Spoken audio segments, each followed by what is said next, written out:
26 اور 14 رمضان المبارک ہے۔ آج ہم پڑھیں گے علمی میراث میں۔ علمی میراث میں ہم نے پہلے بھی کچھ چیزیں ہم نے پڑھی تھی، احوال ہم نے پڑھے تھے کہ مثال کے طور پر پوتیوں کی 6 حالتیں تھی وہ ہم نے بیان، بیٹوں کی وہ بھی ہم نے بیان کی تھی، حقیقی بہنیں کی 5 حالتیں تھی وہ بھی ہم نے بیان کی۔ آج اللہ بہنوں کے 7 حالتیں ہیں وہ ہم پڑھیں گے۔ اللہ تی بہنیں کون ہوتی ہے؟ میں آپ کو پہلے بھی کئی دفعہ بتا چکا ہوں کہ ایک اخیافی بہن بھائی ہوتے ہیں آپس میں، ایک اللہ تی بہن بھائی ہوتے ہیں اور ایک حقیقی بہن بھائی وہ ہوتے ہیں۔ تو آج ہم پڑھیں گے، آپ کو پہلے تو میں نے بتایا تھا اللہ تی بہنوں کی 7 حالتیں ہیں۔ کتنی؟ 7۔ اللہ تی بہن بھائی کیا کون سی ہوتی ہیں؟ باپ شریک۔ کون سی؟ باپ شریک، ٹھیک ہے نا۔ یعنی مثال کے طور پر یہ وہ ہوتے ہیں، ایک شخص ہے اس نے 3 شادیاں کی ہیں اور 3 بیوی اس کے بچے ہیں، تو یہ بچے آپس میں کیا ہوں گے؟ اللہ تی بہن بھائی ہوں گے، کیونکہ ان کا باپ ایک ہے، ان کی مائیں الگ الگ ہے، تو اس کو اللہ تی بہن وہ کہا جاتا ہے۔ تو ان کی 7 حالتیں ہیں۔ اگر میت کی حقیقی بہن اور بھائی، باپ، دادا، بیٹا، پوتا اور بیٹیا پوتیا نہ ہو اور اللہ تی بہن ایک ہو تو اسے نصف ملے گا۔ یہ میں نے آپ کو ایک قاعدہ قانون بتایا تھا کہ اگر ایسی حالت ہو، بہن چاہے ہو، بیٹی ہو، پوتی اور وہ ایک ہو، تو اس کو میراث میں سے نصف وہ حصہ وہ ملے گا، ٹھیک ہے نا۔ اچھا، تو یہ ہے۔ دوسری نمبر ہے، اگر میت کی مذکورہ صورت میں اللہ تی بہنیں ایک سے زائد ہو تو انہیں ثلثان ملے گا۔ اب اللہ تی بہنیں کوئی بھی نہیں ہے، میت کا نہ بیٹا ہے، نہ بیٹی ہے، نہ باپ ہے، نہ دادا ہے، لیکن اللہ تی بہنیں ہیں اور وہ 2 یا 2 سے زیادہ ہو تو ان کو ثلثان ملے گا، مطلب 2/3 ملے گا، 2/3 حصہ ان کو وہ ملے گا۔ اچھا، یہ دوسری حالت ہے۔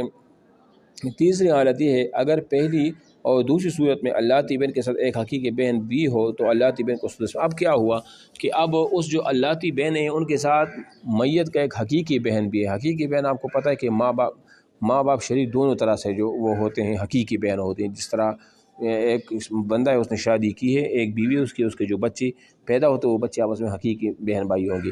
تو اس طرح اگر میت کا کوئی حقیقی بہن ہو اور اللہ تی بہن بھی ہو تو حقیقی بہن چونکہ ایک ہے تو پھر اس کو کیا ملے گا؟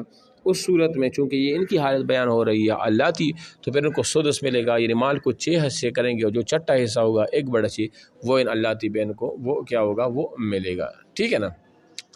تو یہ ہوگا، تو وہ اللہ تی بہن کو سدس ملے گا۔ یہ ہو گیا۔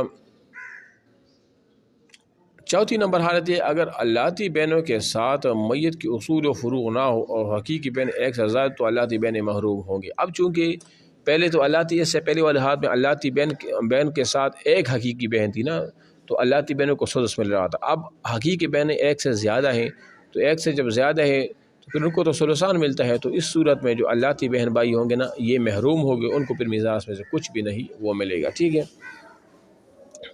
نمبر 5 پہ آپ دیکھیں، اگر میت کی اصول و فروغ نہ ہو اور اللہ تی بہنوں کے ساتھ اللہ تی بھائی بھی ہو تو اللہ تی بہنیں اسبہ بالغیر ہوں گے اور دیگر صاحب فرائض کو دینے کے بعد ماں بقیت کا آپس میں لذکر مثل حظ الانثیین کی طرح تقسیم ہوگی۔ اب دیکھو نا، اس سے پہلی والی حالت میں تو ہم نے یہ کہا کہ اللہ تی بہنیں ایک نہ ہو بلکہ 2 3 4 ہو تو اللہ تی حقیقی بہنیں تو پھر جو ہے نا اللہ تی بہنیں وہ ختم ہوں گے، ان کو میراث میں کچھ بھی حصہ بھی نہیں ملے گا۔